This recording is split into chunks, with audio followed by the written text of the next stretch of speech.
You know why? Hey, welcome back, everybody. Alright, welcome back, everybody. And yes, Bonk is back. He is home on leave for this week, so we got him back here at the hangar. And if you're new to the channel and wondering why he's called Bonk, well, it's a nickname he's earned, so let's roll the tape and check that out.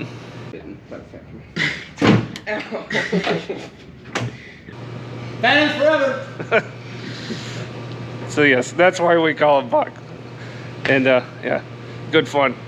So we're back here at the hangar. We got the full crew today, including Chief Al.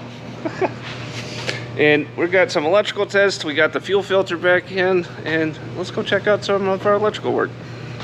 All right, so here is the test setup for this ground power TR. So coming out of here, just like last week, or I'm sorry, the week before, it's coming up, but this time we're going through a fuse to power the TR, which the output of that is now going through a switch to power this resistor and then back through here.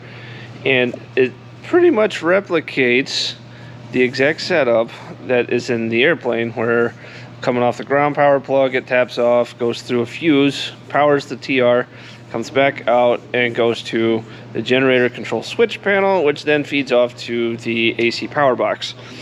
But what I'm going to do today is load test this with this high power resistor that I showed you guys last week, and we're going to let this thing run for a good 5 minutes the whole time I'm monitoring the voltage and see how this runs for us. So if we get a good test for that, that eliminates this as any source of problem for our ground power issue, and our problem would probably be somewhere in this general area. All right, so let's get the testing. So now we got to go get the NC8 out of the hangar and power up the bench. All right, so let's knock this out.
Successful test.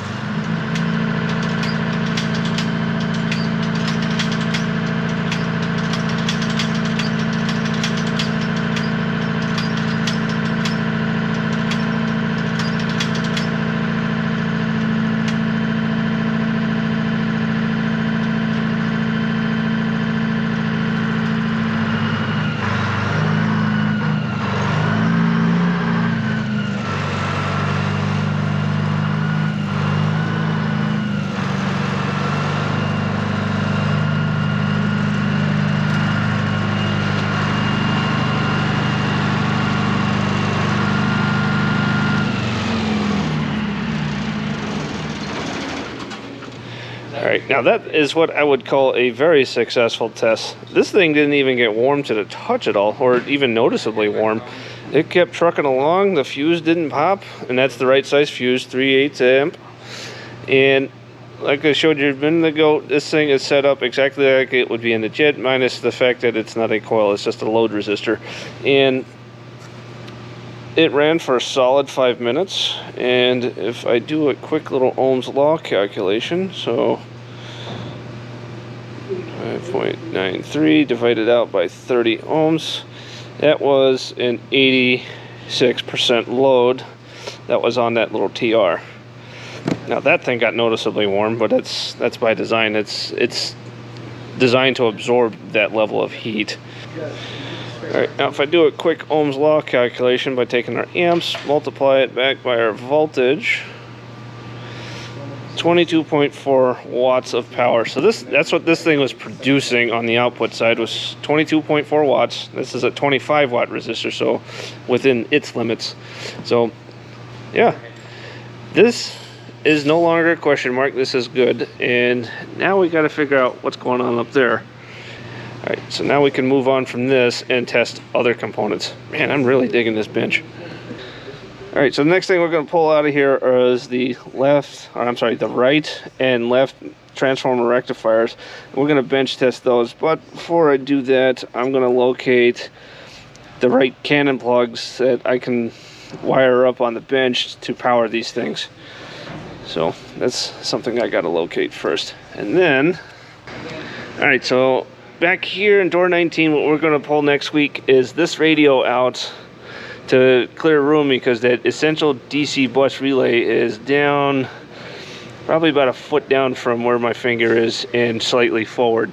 So we're going to pull that component out and we'll take it down and bench test that. However, we can do that with the battery once it's out, and because those are the next 3 components to test. So past that, we'd be looking at wiring. Hopefully it's not wiring. I'd rather test the easy stuff first before we start chasing wires. But so yeah, that's what we got going on for next week, is to remove some of these components and pull other components and get them out. All right, now I had a gentleman reach out with a request that I wanted to spread to the larger Phantom community here, that if anybody flies in, say, like Microsoft Flight Simulator and has a flyable F-4 in Microsoft Flight Simulator, because obviously the DCS F-4 has not been released yet, and something I'm eagerly awaiting. But if anybody has a flyable F-4 in, say, Microsoft Flight Simulator, I'm going to leave this gentleman's contact info down below. He's doing a F-4 documentary that should be coming out soon. So if anybody's willing to help out, please reach out and contact him for that. Alright, fuel filter's back in and it's looking good. All we got to do now is to test it by turning on the boost pumps on the right engine, which is we can do with the Engine Master right-hand engine.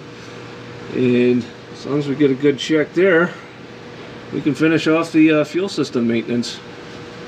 Awesome. Alright everybody, that's about all we got from the hangar for this week. If you guys haven't seen it already, check out the latest video that Heatblur put out. It's with the upcoming F4E for DCS, where they showcase it doing some wild weasel stuff. And this is our first look at the Wizzo cockpit. So I'm going to leave that video link down below as well.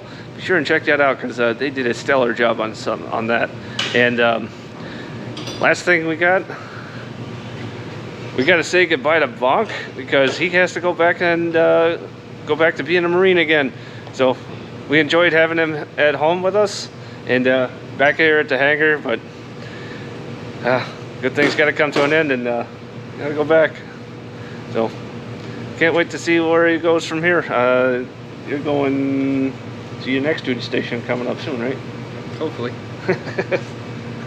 Eventually. All right, guys. Take care. Thanks for watching. We'll see you next time.